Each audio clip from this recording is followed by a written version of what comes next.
Hey guys, and welcome to tonight's episode of Sasquatch Odyssey. Thank you as always for taking time out of your schedule to be with us for the show. We've got a great guest coming up for you, but as always, I want to start the show by inviting you. If you've had an encounter and you'd like to be on the show, please shoot me an email. You can get me at brian@sasquatchodyssey.net. I hope you guys have had a great week. I've been super excited to get to this show. We've got an amazing guest coming up. I had an amazing conversation with him. Super, super bright guy, great encounter story, and I really enjoyed our conversation. We've got Brad coming up here shortly. We continue to work on the website. I continue to work on the website. That's why it's taken so long, because I'm doing it myself. But I hope I'll have the website up and going here soon for you guys. Hang in there. It's a work in progress. So we have had some amazing interviews over the last couple of weeks. I've got some amazing guests coming up. I've got my good friend Jonathan Odom coming up from Alabama. Jonathan's got a great YouTube channel out there. It's Alabama Bigfoot and Paranormal. We've got Carter Bouchard. Carter's an author. He wrote the book Sasquatch Evidence of an Enigma. Just had an amazing talk last night with my friend Mark Marcel, the Ape Canyon guy. We had a great conversation about Ape Canyon and his new project that he's got in the works. So Mark will be coming up on the show here before too long. I've got Todd Neese lined up from Beachfoot, and who else have we got? Oh, the Squatch detective, Steve Coles, is coming up on the show in the next couple of weeks. So you guys stay tuned for that as well. We've got great guests coming up over the next couple of months, so I'm super excited about the show. You guys have made it such a huge success, and I say it all the time, and I can't thank you enough. Please continue to share the show. Let everybody know that you enjoy the show. Wherever you listen to the show, if you would take 10 seconds out, hit that 5-star review for us. Leave a review. That makes a huge difference if you review the show. It does a couple of things, right? It lets other people know that you're actually listening to the show and that you enjoy it, and it also gives us feedback, right? You can always email me directly, brian@sasquatchodyssey.net. I love the feedback, but those reviews go a long way for people who are just now discovering the show. We're growing by leaps and bounds every single week, and I can't thank you guys enough. I'm actually considering starting a YouTube channel. People have asked me if I had the show on YouTube. I've had some reservations about that just because of the platform that I'm on and those kind of things as far as the podcast is concerned. But I am going to start the YouTube channel. I'll start to put the episodes up on YouTube. We'll see how it goes. The main thing about YouTube is if you guys don't go over and subscribe, I'm probably going to stop putting the show on YouTube. It's just that simple. I need you guys to let me know where you're listening. Let me know how you enjoy getting the show so I can tailor that to your needs, because ultimately it's about you guys, right? I can sit over here in my basement and do the show all the time, but if nobody's listening, there's really not a point. I'm going to continue to do the show because I love it. I'm going to continue to have the guests on because I think it's important. But I also need to know where you guys are listening to the show and where you want to see the show and how you want to digest the show. Jonathan, like I said, Jonathan Odom, Alabama Bigfoot and Paranormal, is going to help me get the YouTube thing going. He's got a super successful YouTube channel. So thanks to my buddy Jonathan for helping out with that. So as I said, enough business. We've got a great guest coming up. I'm going to get on over, and we've got Brad on the line. Welcome to the show, Brad. Hey, thanks, Brian. Appreciate it. Absolutely, man. The pleasure's mine. So as I said, I know you've had at least one sighting and some other encounters out there in Washington State. Why don't you just sort of take us back to how long ago did these encounters happen? I guess the big one happened just last year in October, last fall, and then I guess the other couple of I guess what may have been encounters have happened over the years, over the last probably 5 or 10 years, a couple different times. Okay. Well, we'll start with whatever you want. I tend to like to go chronologically, so whatever happened farthest back and then most recent, but it's your story. You tell it however you want. Just sort of tell us where you were, what you were doing, and what happened out there, man. Okay, sounds good. Yeah, and I think before I start, I just want to thank you for hosting the show and thank all the previous guests. This has been quite an experience, and hearing other people that have had, similar experiences and kind of even more interactive experiences is really just kind of helps with the whole process, and is just some really interesting data, in this whole endeavor. So for me, I've lived in Oregon for about 16 or 18 years. Have gone up and down, through the Pacific Northwest a little bit. And there have been a couple of times, like one time hiking on the east side of Mount St. Helens with a friend, we just had, as we were hiking, I just kind of had that sense of being watched. And, at one point, I think it persisted for a while, and I said something to him, and we kind of went off trail for a little bit. But, the Pacific Northwest you can't get very far off trail before it gets kind of impenetrable. And we just kind of hung out and, finished our hike, and I didn't really think, too much of it. I've always been of the mind that they are probably out there, especially in the Pacific Northwest. It's good habitat for them. It's hard to get through the forest and stuff like that. So I've had an open mind about it. There was another time when I was in Central Oregon, and I was going for a hike by myself, and it was kind of a similar thing. It was even a more visceral experience of feeling like I was definitely being watched and sort of followed. And, I kind of, I don't know, said some prayers and some good things about the forest people and kept on my, on my hike. But I definitely felt a sense of, someone kind of, that I was definitely being watched by something that was intelligent. And, those feelings they come and they go, and you're not sure what to make of them. I tend to look at things kind of from a lot of different points of view and somewhat critically, so it's easy to kind of, throw those off as just being feelings and experiences. But there was last fall, my partner and I were driving up to see some friends in Washington State, and we decided to go through the Gifford-Pinchot Forest. And so if you're not familiar with the Pacific Northwest, it's kind of the deep in the forest of the Cascades. There's kind of an area with Mount Rainier to the north, Mount Hood to the south, Mount St. Helens to the west, and Mount Adams to the east. And in between these four snow-peaked volcanoes is a thick area of pretty much national forest. And like I said, it's very impenetrable. The roads are national forest roads that are only open during the summertime. They're closed in the winter due to all the downed trees and everything. So we were driving north along a ridge. You could see Mount St. Helens kind of to the west. And it was a beautiful fall October day in the Pacific Northwest. It was absolutely sunny. There was no mist or fog or anything like there usually is. And I was, as my partner was driving, I was in the passenger seat. And I was just, kind of looking out the window and everything. And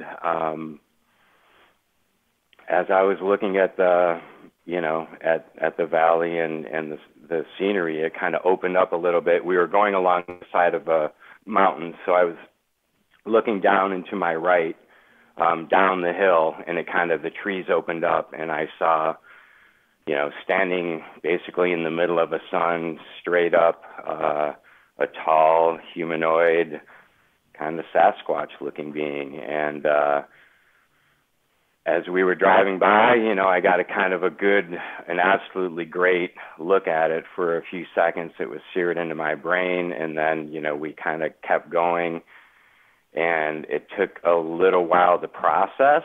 At first, I was like, did I see what I thought I saw? Did I just, imagine that because I'm interested in Bigfoot? And it took, what felt like a little while, and then I was like, hey, honey, I think I just saw a Bigfoot.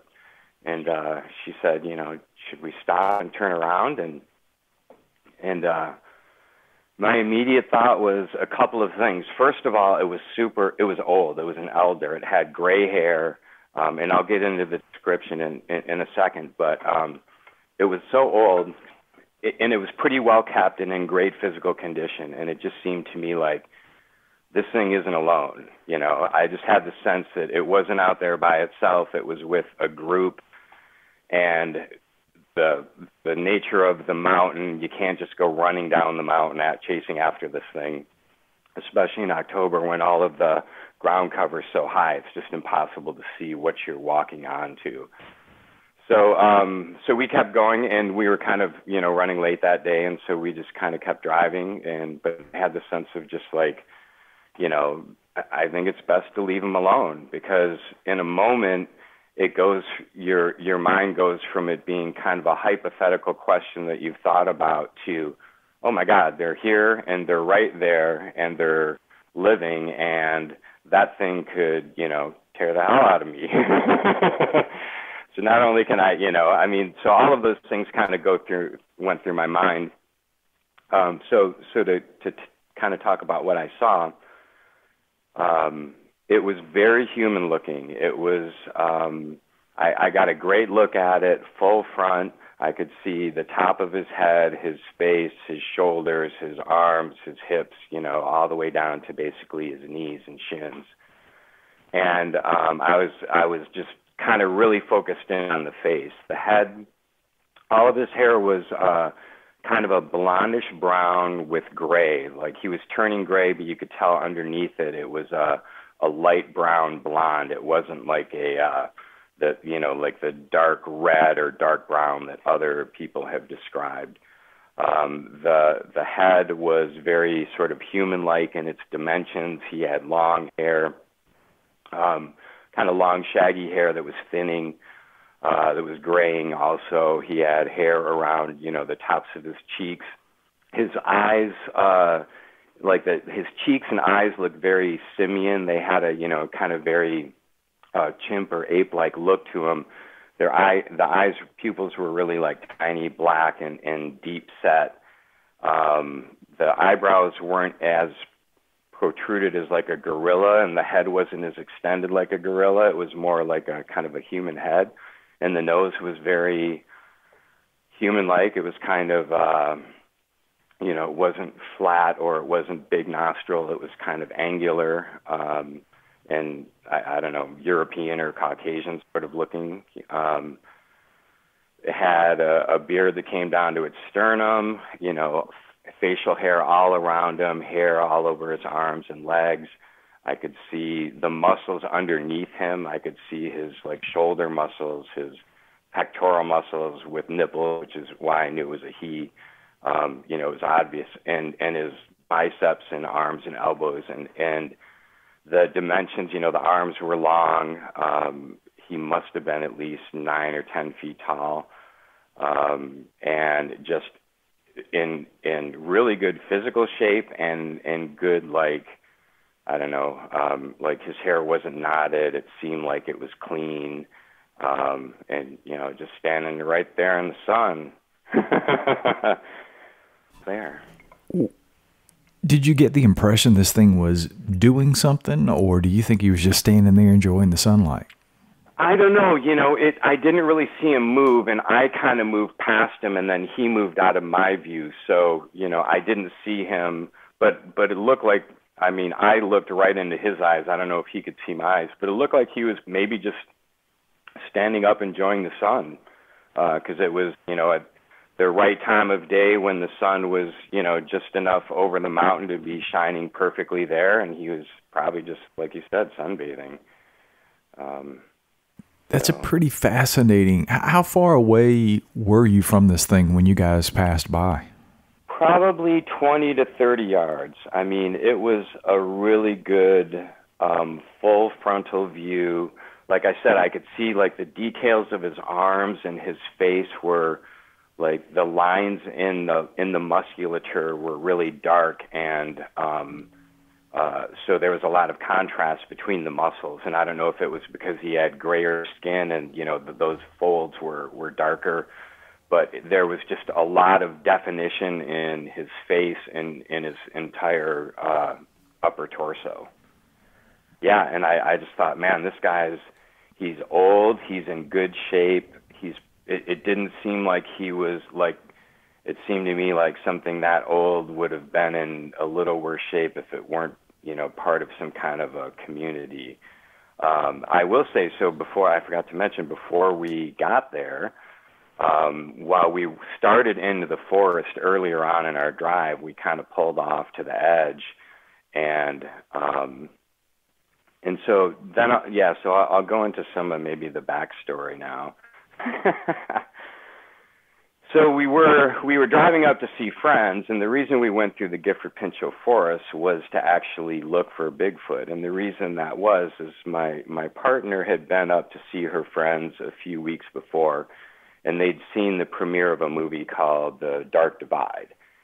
And it's about a scientist who's studies butterflies, and he does a solo trek through the Gifford Pinchot Forest, and there's a moment where he gets involved with the Bigfoot and everything.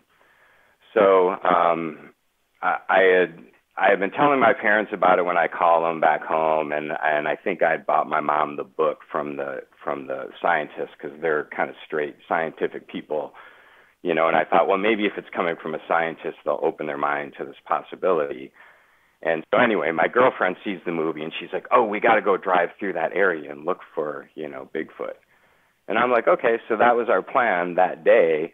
We started off in the morning. It was super misty. You couldn't see anything. I was going to drive. We drove north, got partway there, and my car light went on, and we had to sit on the road for 2.5 hours and come back to the city and change cars, and then my girl started driving. And so by the time we got there, it actually had cleared up, and it was a perfectly beautiful day. And as we got into the forest, we stopped, and she did one of the whoops that she heard in the movie, which was just like one of the whoops that they, if you've seen the Bigfoot Legend Meets Science DVD, they analyze a whoop, and it was that same, whooping sound. And the first time she did it, she got a response, and we both kind of looked at each other. And then she did it again, and there was nothing. And then, we drove for probably at least another 20 or 30 minutes or so before I had my sighting. So it was definitely not in the same area, but it was in that same, general location that we actually had that too. So what you described to me seemed like you got the impression that this thing was way more human than ape-like. Is that an accurate statement? Absolutely. Way more human than ape-like. It did not have the big, gorilla chest or big gorilla back.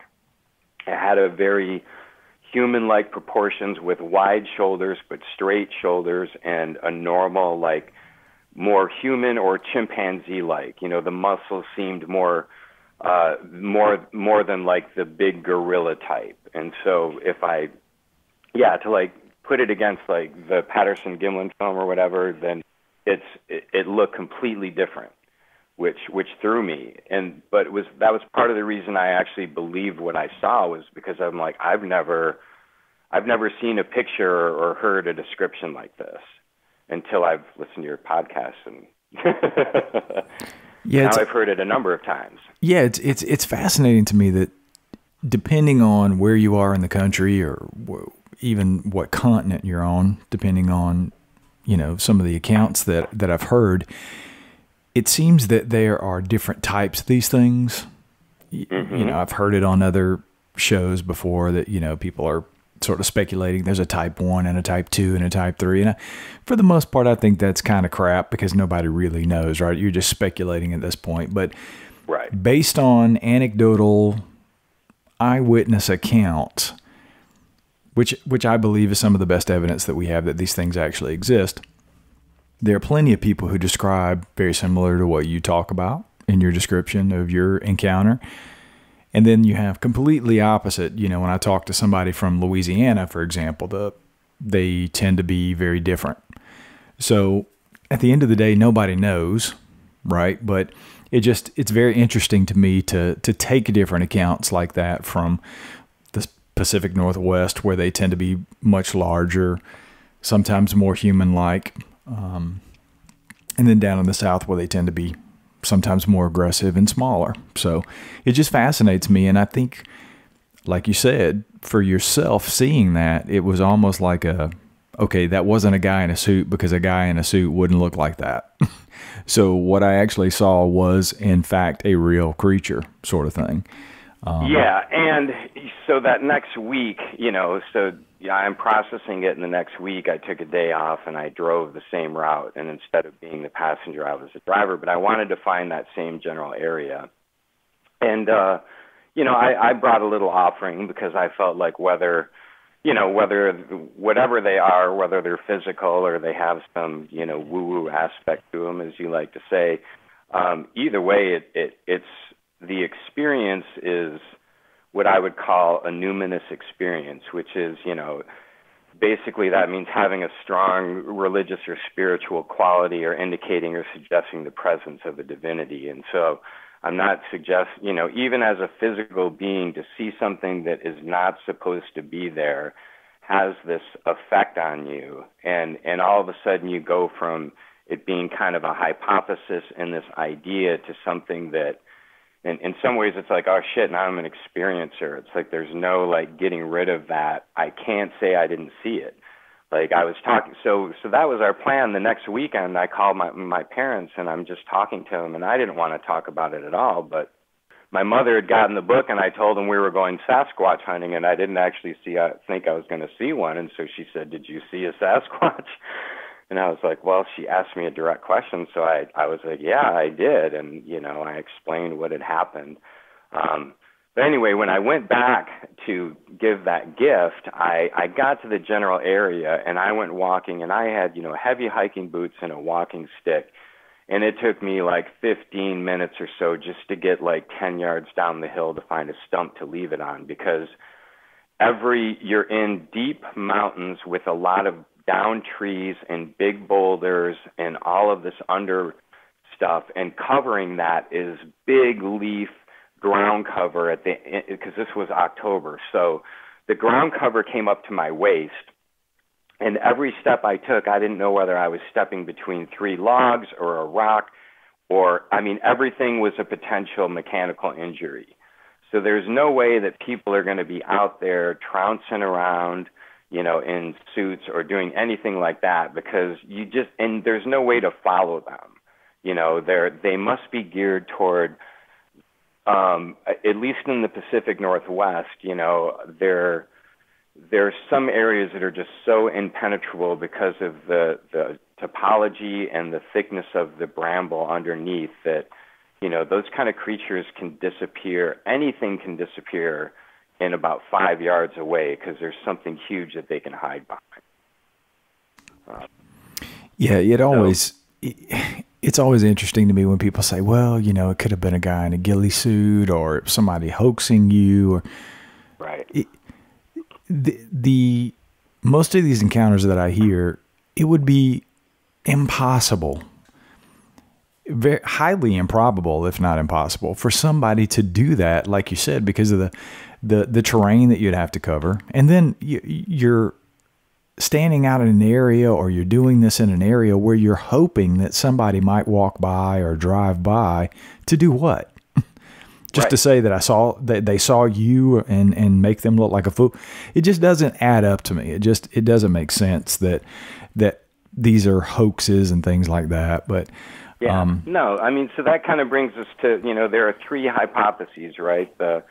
And this is what mainstream science, which includes most of the people I work with, my family, most of the people that we know, they all think that it doesn't exist, and that everybody is either a hoaxer or delusional or whatever. And I'll be honest, I was like, okay, is it possible that I made it up in my mind? And I went through and I'm like, no, I've never seen that image anywhere.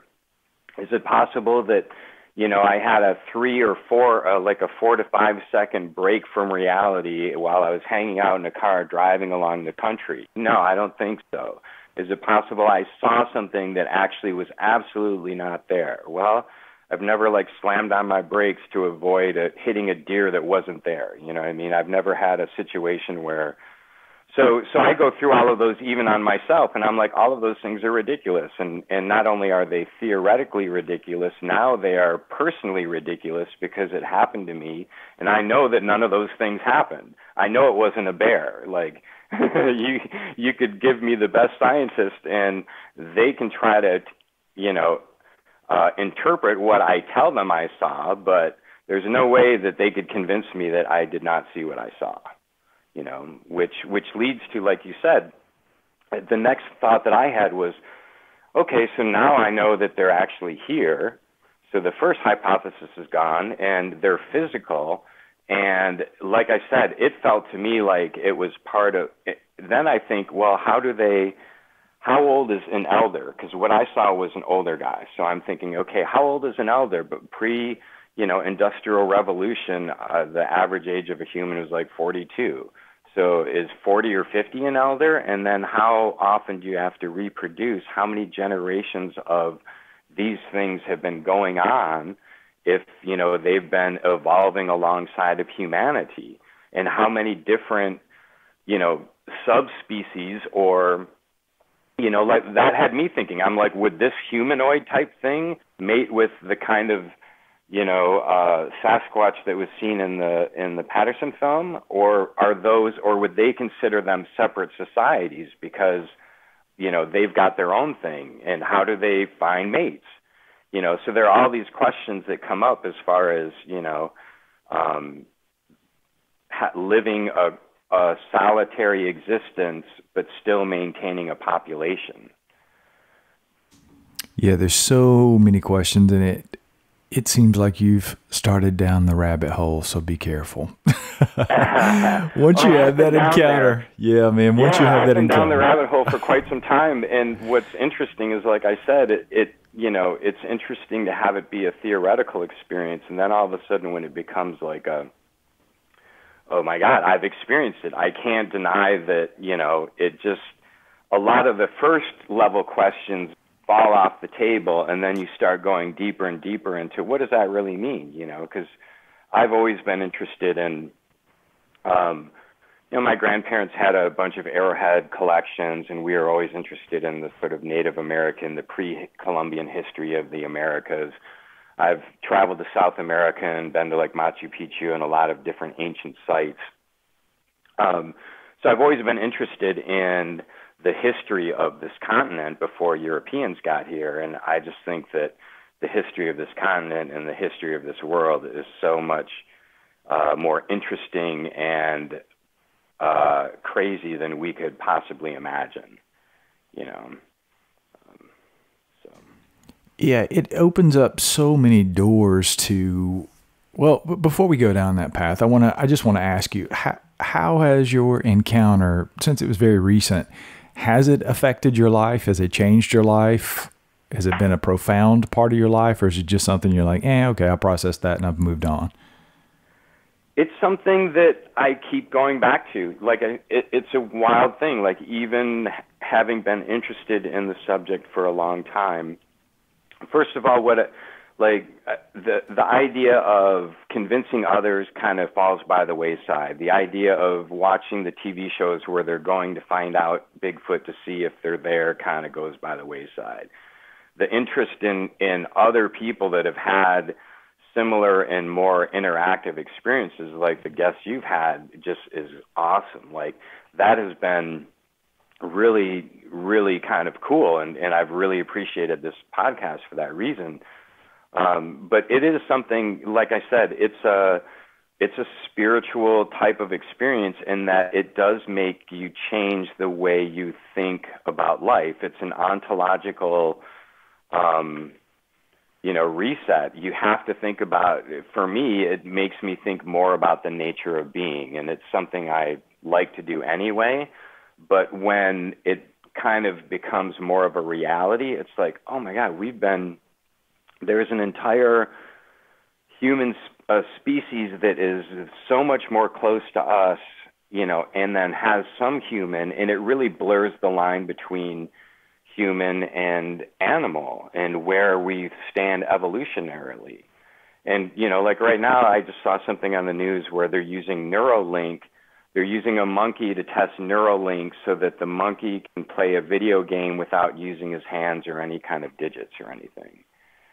And I think that's so that brings up a lot of questions, like ethically, if there are all of these things that are part of a continuum that is us, where do you draw the line on what is ethical to, how close are they to us? How far away are they?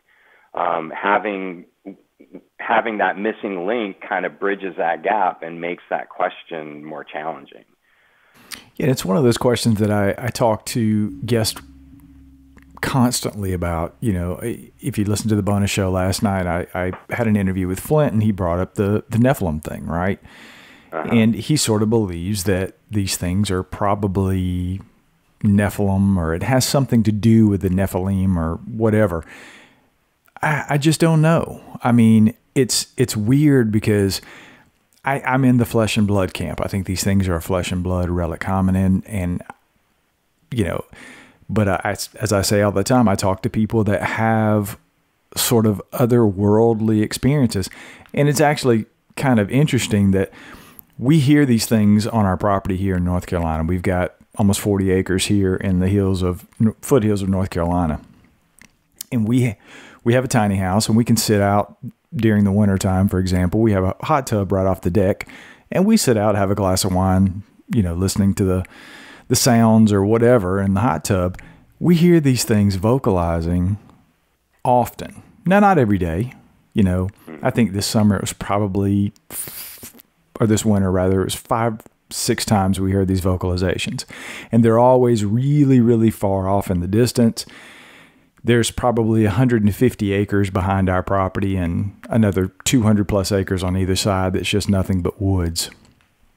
And we hear these vocalizations, sort of Ohio howl-ish kind of sounds that we would hear. Not exactly the same, but very similar. It's not a wolf. It's not coyotes. We have coyotes on the property all the time. We hear them. We know what coyotes sound like. We know what mountain lions sound like. They're probably mountain lions here. They say they're not, but we believe that we've probably seen signs of mountain lions on our property. Anyway, so we hear these vocalizations. I was talking to my friend, and I just interviewed him for the show, actually, Jonathan Odom from Alabama Bigfoot and Paranormal on YouTube. You guys should check out his shows. It's really cool. Anyway, I was talking to Jonathan, and I was telling him about the experiences we've had on the property, and he's like, yeah, you know, if you're hearing them, you may see them, and it's going to happen on their schedule, not yours. And I just kind of laughed and said, yeah, I know you're right. If you hear something, you can eventually see it. Well, literally 2 days after talking to Jonathan, and like 2 days ago, we had the windows open. It was a really nice night. We're up in the loft. I was doing a little work for the show before bed, and 25 yards away from our house, maybe 30 yards, this huge vocalization comes out of the woods, like super close. It scared the shit out of me. And I'm like, what the hell was that? And it's like, now, is that a coincidence? Probably so. Listen to your show, man. I'm telling you. You know, is it a coincidence? Probably so, you know. But then it starts me down this rabbit hole of because I've interviewed people and talked about before with people that they think these things can project mind speak. They can read your mind. They can feel your thoughts. You can welcome them in by projecting, you know, hey, I want to see you, those kind of things. And I'm like, I don't believe in any of that personally. I'm not saying those people's experiences aren't valid. I just don't believe it for me. I have not experienced it. So it's, let me throw a little woo into that, because I like to throw stuff up against the wall and say, you know, this is like, I'm in that. So I'm kind of back and forth, you know, that those are the second and third hypotheses, right? That they're land creatures. They've never been anywhere else. They evolved separately from us. And, you know, and then the other theory is their hypothesis is that there's some kind of multi-dimensional being that can, you know, go in and out of this dimension, or at least cloak themselves, or they're somehow connected, like you said, with telepathy and things like that.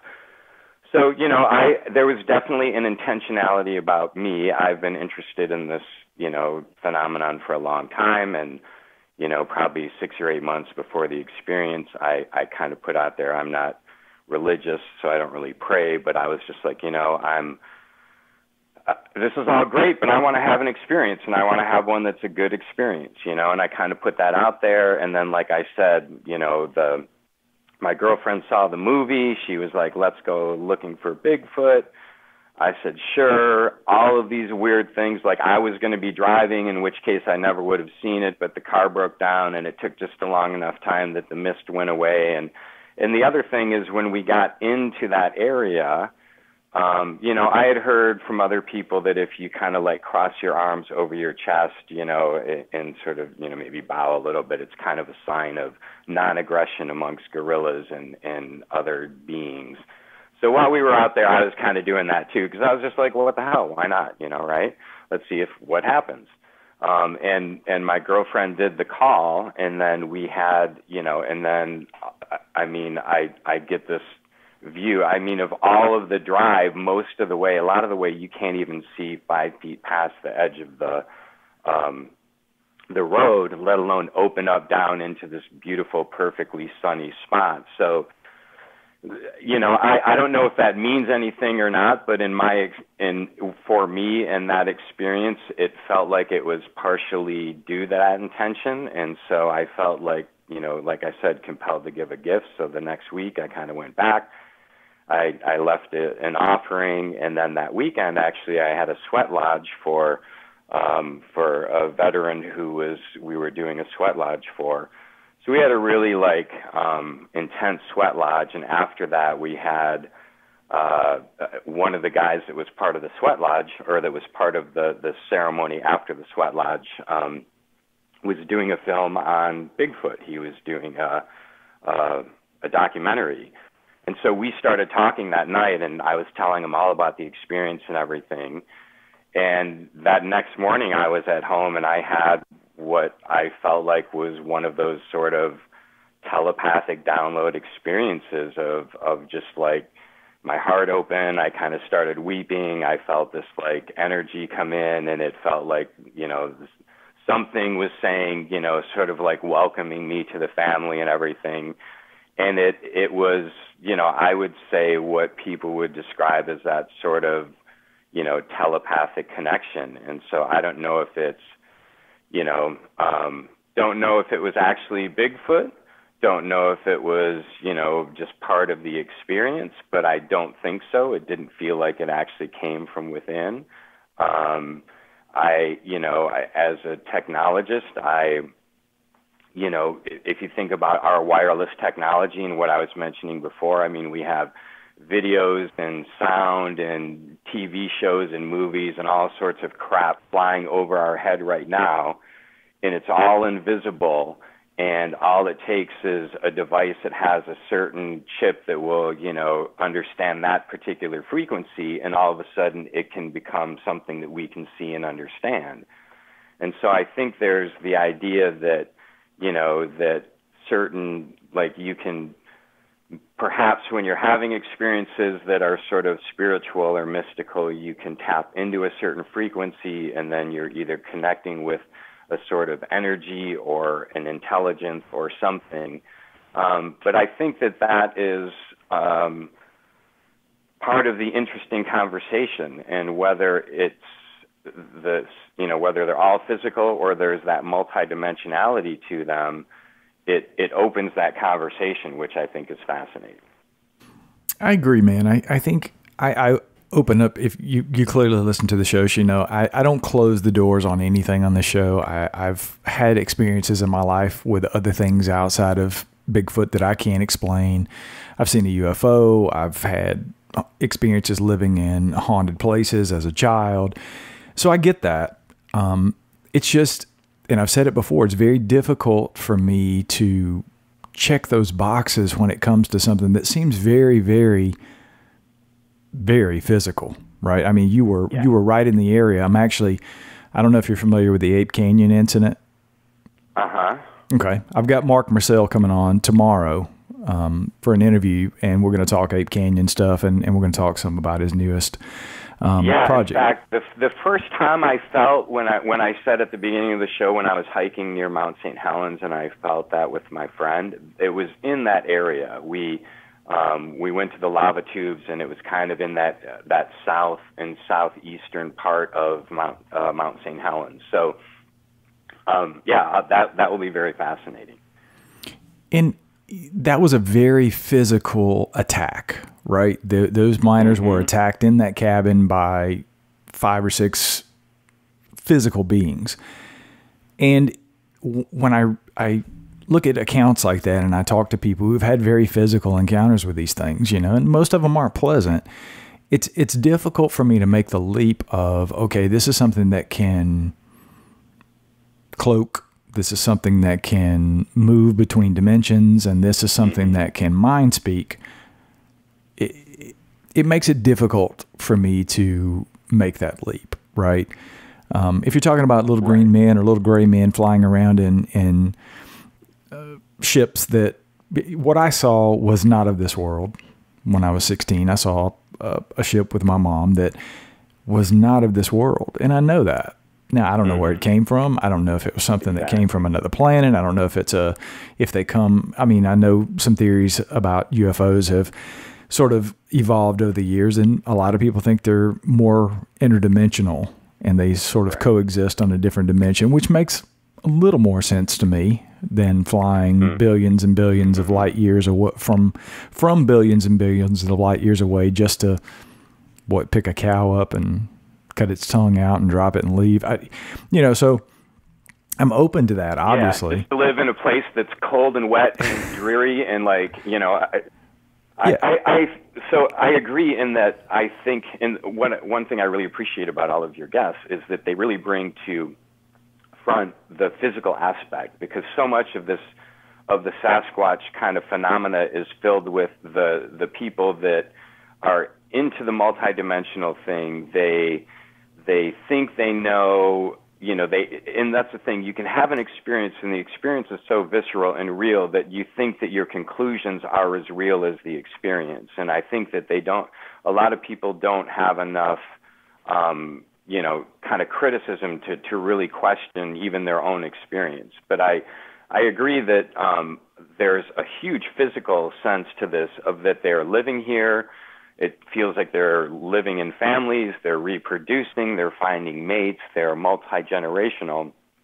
But what I wonder is if that can also live in conjunction with having some kind of multidimensionality to them. Or even if it's not multidimensional, it's like they've developed differently. We are more, we're gadget-oriented. We're clever apes that use tools very well, and we're mechanistic, and we build mechanistic tools to live our life. And we have a mechanistic viewpoint, which is, basically that the body and consciousness is just a bunch of, chemicals and cells that are working in a certain way, and mechanistically they create this consciousness. Well, they may have evolved differently, and because they had to hide from humans and had to find a way to communicate amongst themselves, maybe they found other ways of communication that are more telepathic and that are more like our wireless phones without the gadgets, They found a way to, in some ways, crack that code through necessity. Just like birds speak at a different pitch, or maybe it's just a different pitch that we don't hear. Their hearing could be more like dogs, their sight could be more like cats. They could have, ranges of frequencies that they can understand that we can't really interpret. So I think both cases could be true with them being, a physical being. How about that? That's a pretty good theory. And like I said, I don't close my mind to it. I was talking, I don't know if you know Steve Coles or not, but Steve has been on just about every show there is that's ever had anything to do with Bigfoot over the last 20 years. The Squatch detective. Hey man, if you're listening. But I interviewed Steve last night, and we sort of got into the woo part of the conversation. And he's very nuts and bolts. He's a private investigator by trade. I was a police officer by trade for almost 16 years. So we're very nuts and bolts, evidence-based type people, right? And when I just asked him about infrasound and some of the more woo things, and the mind speak and that kind of thing. And his theory is this. He thinks that they're physical beings. It's a nuts and bolts, blood, flesh kind of creature. And they may have some sort of infrasound abilities. There's other animals that have infrasound abilities that stun prey and those kind of things. And Steve's answer to most of that woo stuff about what people feel or what they hear or experience during some of their encounters may be attributable to infrasound. Again, I don't know. I mean, that's his theory. And at the end of the day, it's all a theory because nobody has one. We're not studying them. As many people say, the government knows about them. Well, I think on some level they probably do, and I'm a big conspiracy theorist, right? But I'm not drinking that Kool-Aid exactly that, they've got these things or it's a government experiment or whatever the case may be. I don't really buy that. I think they probably know about them, and I think there's a lot of reasons that they don't allow that information to get out there. Because there's a lot of money involved, obviously, in the national parks and those kind of things. So, but yeah, and timber up here, same thing. Yeah, and I would go so far as to say they're not even theories; they're just at this point hypotheses because we don't even have enough information to really test the hypotheses. But yeah, and I agree, and I appreciate the fact that you guys are, kind of more nuts and bolts about it, but. But the thing with the multidimensional thing is, it's then you have to discount many of the credible sightings, and that's what's kind of interesting is like, the science discount every sighting, and then if you believe that they're just physical, then in some ways it's like you gotta believe some of them and then discount some of them. So that's sort of the challenge I have. But I tend to agree that they have been here for a long time, that they, have evolved probably alongside of us, and that there was, for some reason, they found that it was much safer for their survival to not interact with the human species, probably because we're really good with weapons and, firearms and traps and things like that. And, I think that as the human population grows and we encroach more and more into their habitat, the sightings are becoming more, frequent, and the ability to speak about them and, have other people hear them is becoming easier. Well, let me ask you this. Why do you think it's not a proven species by now? Why do you think we haven't gotten the evidence? We haven't seen the body. We haven't seen the irrefutable proof that these things exist? A couple of reasons. So, I mean, and that's the challenge with the multidimensional, because that's like an easy catch-all. Oh, they're multidimensional and they just disappear and we never see them. Well, that's kind of an easy answer, which could be true, but I think that it's likely that, first of all, our fossil record is very incomplete. Our kind of modern idea of anthropology and the history of our existence is largely based on, anthropology that was done in the late 1800s by, British people that had a kind of cultural bias. I mean, if you look at the Native American culture, just about all of them talk about these kind of creatures and that they've been here. So, I'm sorry, what was the question? Why do you think we don't have that definitive proof? Why do you think we haven't seen the body? Why don't we have the evidence? Why are they still a novel species and not a proven species? Well, and I do think that there is evidence, and that's why I got to give Dr. Meldrum a lot of credit for, number one, being one of the sole people to take this really seriously in a profession where it's very difficult to do that. But, if you look at the footprints and you look at the witness testimony, that, like you said, in many other cases, if it were an investigation of a traffic accident or a murder, and I said, this was the guy who did it, and you put a lineup and you put in a bear and a human and a normal Sasquatch and the one I saw and another one that's similar to the one I saw, and I picked out my one and I said, this was absolutely it. I'm a member of the community. My witness testimony, like your witness testimony, would be considered valid. But it's not, I think it's cultural partially, that there's there's just a cultural response within the scientific community. you're not going to be taken seriously if you're taking this subject seriously. And it's unfortunate, I think that leads to some kind of cognitive dissonance. I actually called my mom today because I knew I was going to be on the show, and I said, I want to go back to last October, and what did you guys think of, me telling you about my sighting? Because, my mom was a mayor, my dad's was a doctor, and, just straight-laced, and went to one of the top medical schools, complete, scientist. And they said, well, we believed you, that you saw what you saw. And my mom said, I read the book, and then we kind of dropped it. We haven't really thought about it or talked about it.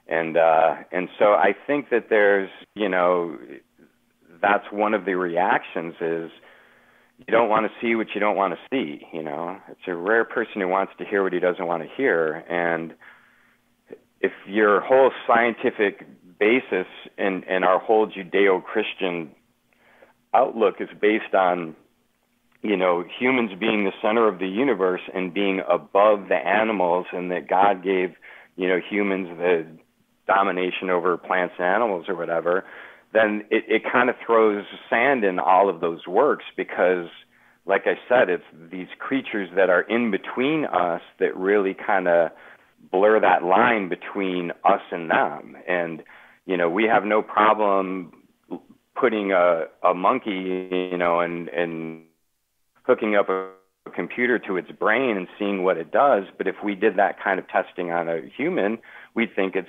abhorrent. Well, why is that? It's because of our outlook, and I think that same outlook makes science hesitant to undo many of the foundations. And I think what happens is they're the ones that are now behind the times, and most people, are like, well, if you won't address these things and more people have these experiences, it kind of, it's damaging to the reputation of science in general. Yeah, I totally agree, man. And I've got a lot of respect for Jeff Meldrum. I've had him on the show, and he's very straightforward. He's very scientific in his approach, and that pisses people off for some reason. They want him to talk about all this, speculation on what these things are, and it's just not going to happen. He's a scientist. No, he has to. For him, I mean, he has a PhD in one thing, and that he's sticking to that lane, and that's what gives him the credibility to say the things he's doing in the face of an entire community that would love to ridicule him. And the moment he starts speculating on anything as a scientist, you're done as a scientist. I mean, that's just not what scientists are for. And my brother's a scientist, he's not going to speculate on Bigfoot or on UFOs because it's not going to get him grant money, It's just not, it's not what scientists do. They don't speculate on things that are beyond their expertise, and that's how science moves forward and knowledge moves forward, is because people talk about what their expertise is and not about the stuff that they don't know about. Exactly, man. And it's sad that just talking about the subject can have that effect on, clearly a scientist is a little bit different, but like David Polite is right. He's got the Missing 411 books. He's got a couple of documentaries. They're great, by the way. I've watched both of them. I think they're phenomenal shows. And there's always that hint of, during the Missing 411, The Hunted, he actually goes out to the Sierra camp, and there's a section where he's sitting out there with Ron Moorhead and a couple of other guys. And it's not necessarily implied that Sasquatch is involved in some of the disappearances in the state park, but as a viewer, I certainly felt that way. Right. I've invited David on the show. He doesn't want to come on the show and talk about Bigfoot. And I said, okay, no problem. I get that. He recently did a show with Cliff and Bobo. I heard on their show, Bigfoot and Beyond, and they didn't talk Bigfoot at all. They had very similar a very similar interview to what I had envisioned in having, is focusing on the missing people. It's about their stories. It's about the missing 411. It's about the weird coincidences around these disappearances. And I wanted to sort of stay in that lane. Clearly, if you're coming on a show called Sasquatch Odyssey, you're going to be talking about Bigfoot, or at least you would assume that, right? And I did. I reached out to him and clarified it. And I said, look, I'd really like to talk about the missing 411. I'd really like to talk about the people that have lost their lives and their families that want answers and that kind of thing. And he appreciated the clarification, because at the end of that show, if you listen to it on Bigfoot and Beyond, here I'm plugging another show, but what the hell? You listen to it, and I think it was Cliff that asked him, what do you think there's a piece of this that could be a Sasquatch involved? I'm sort of paraphrasing here, right? And he was very careful in his answer, and he was very upfront and said, look, people contact me every day with these stories of their loved ones that have disappeared, and they want help. If I go out and start talking about Bigfoot grabbing people in the woods, my credibility is shot. And these people are not going to contact me anymore. And he's got a valid point, right? This man was in law enforcement for years. He's got a valid point. And it sort of put that in perspective. And after I heard that, that's when I reached back out to him, and I shot him a message and said, look, man, I get that you can't talk about that, but I've got a platform. People need to hear about the missing 411. They need to watch your documentaries, and they need to help you find these answers to these disappearances. So I hope he comes on the show. I'd like to have him. I think he'd be a great guest. And I will stick to my guns, and I will stick to my word, and I won't ask him one frickin' question about Bigfoot, because that's not what it's about. So we'll see. But yeah, I think that will be a very interesting conversation, because I've found his both movies really interesting. I haven't read his books yet, but some of the interviews on YouTube as well were very interesting in that, they gave more of that impression of some of the really strange kind of disappearances that have happened in the national parks and in the wilderness. And I just think that, obviously after my experience, there's obviously a lot of stuff going on in the wilderness that we're not aware of. And, in the Pacific Northwest, there are just areas that are pretty much impenetrable to humans. So it's not like, you have to worry about 100,000 people going out there looking for Bigfoot. But for me, it's like, I'm not, there's something that should be left alone. I feel like they're obviously out there. As far as I'm concerned, they've been out there for a long time. They have a habitat, and I think the best thing we can do to honor them is to just sort of leave them to that habitat as much as we can. I realize that for many of your guests, that's not so easily said, because it's in their backyard, and that's really interesting stuff. So I again really appreciate all of the other guests that have been on the show.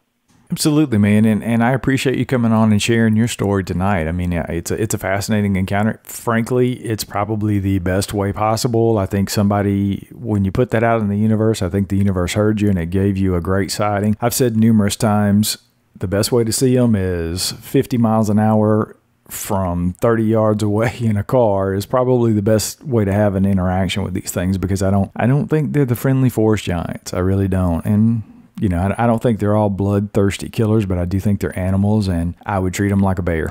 I'm encountering a grizzly. They're animals, and this is their habitat, and they're a lot bigger than me, and I know that even chimpanzees are way stronger than a human being. So why run into somebody else's habitat and mess with them? That's just asking for trouble. Well, like I said, man, I really appreciate you coming on and sharing your story. It was fascinating, and I'm glad to have you.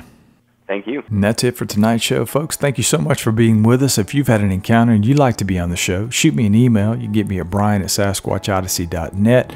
See you next time, and I hope you have a great week.